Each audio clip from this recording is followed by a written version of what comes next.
Understanding Karl Marx, a controversial legacy.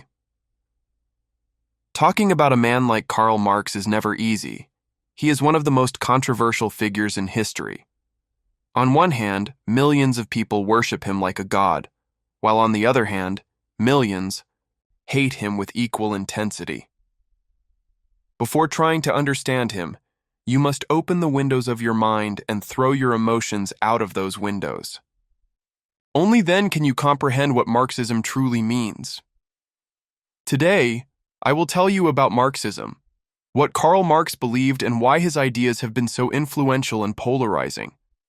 According to Karl Marx, there exists a deep and growing chasm between the rich and the poor.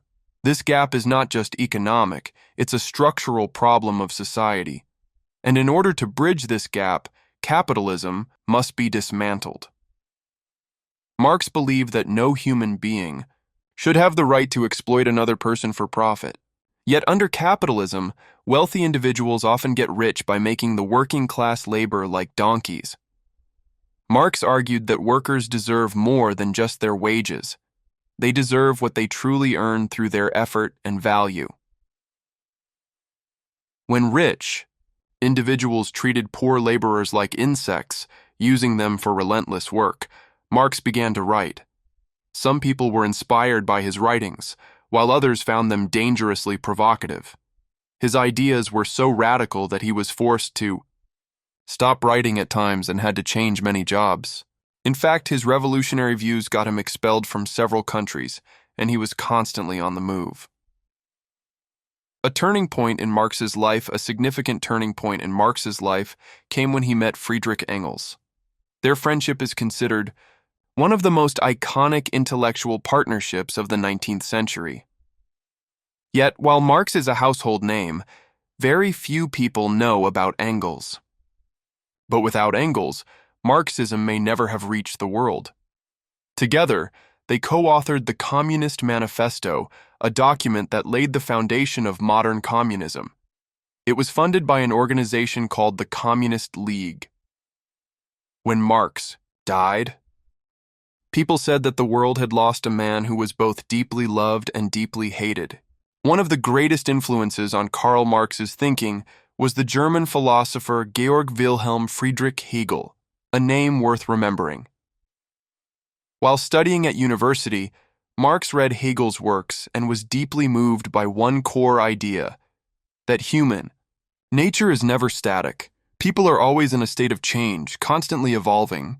Hegel introduced the dialectical principle, which emphasized that the soul of a human is always moving through stages of conflict and resolution. However, Hegel focused on the mind and spirit. Marx took a different approach. He turned Hegel's dialectic on its head by applying it to materialism, the physical world, and economic reality. Let me simplify it with an example. Imagine a grain of wheat. In its initial state, it is just a seed. This is called the thesis stage. When the seed is planted and begins to rot and sprout into a plant, it goes through a transformation. This is the antithesis. Finally, when the plant grows, bears more, grains, and eventually withers, it reaches the synthesis stage. This cycle repeats. Marx used this dialectical method to analyze society. He said Hegel's ideas were upside down because they prioritized thought over reality. Marx flipped the perspective and said material conditions, like money, property, and class, shape human life and history. According to Marx, history is driven by economic forces, especially the control and distribution of wealth. He identified 6 stages of economic evolution, 4 of which have already occurred.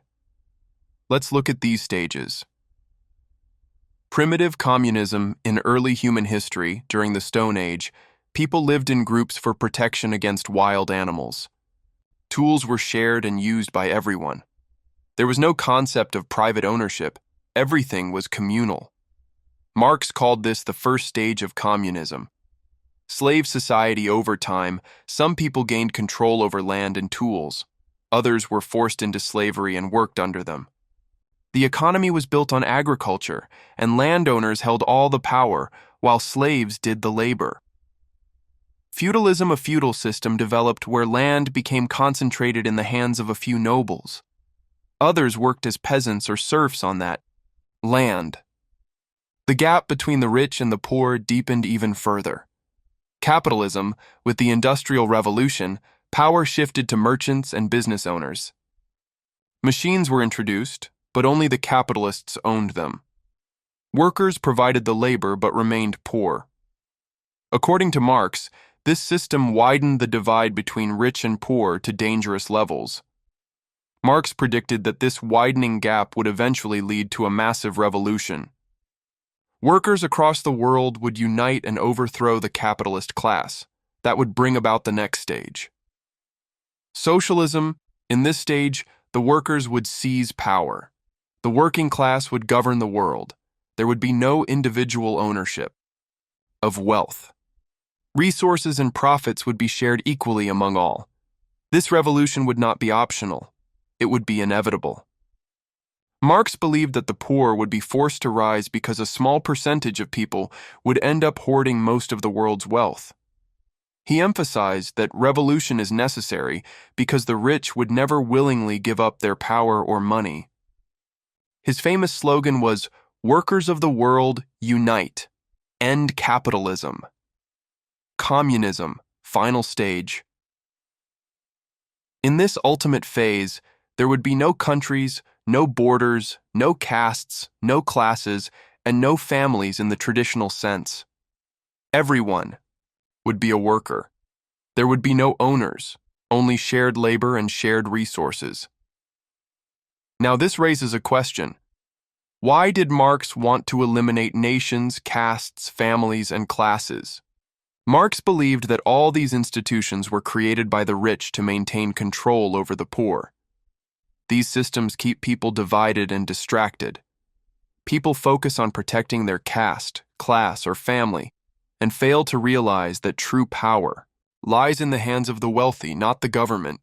Governments, according to Marx, are merely tools of the capitalist class created to protect their interests and suppress the working class. He even went so far as to claim that the concept of family was invented by the rich. In earlier societies, there was no such structured idea of family.